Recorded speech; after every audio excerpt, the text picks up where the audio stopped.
Hey guys, welcome back to the channel.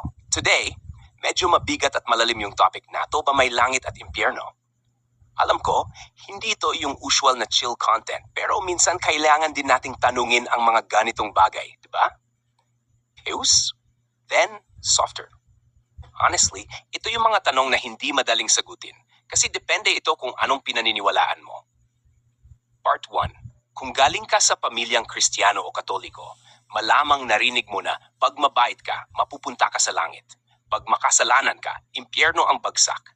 May gantimpala at may kaparusahan. Simple, malinaw at nakasanayan na nating ituro mula pagkabata sa ibang relihiyon.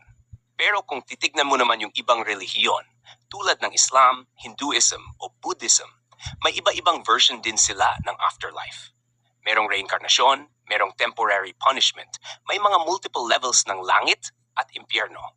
So parang lahat tayo naghahanap ng sagot sa tanong, ano nga ba ang nangyayari pagkatapos ng buhay na to?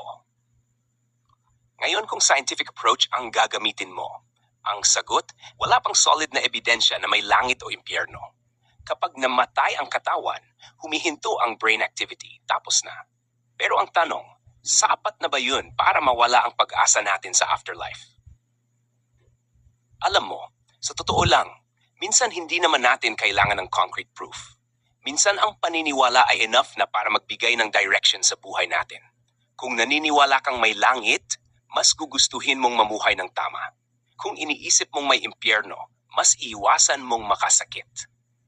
At the end of the day, walang sinuman ang may complete answer. Pero kung may isang bagay akong natutunan, ito yun. Mas mahalaga kung paano tayo namumuhay ngayon kaysa kung saan tayo mapupunta pagkatapos.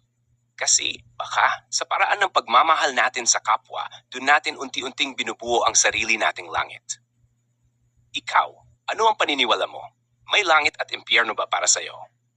Comment down below. Let's talk about it.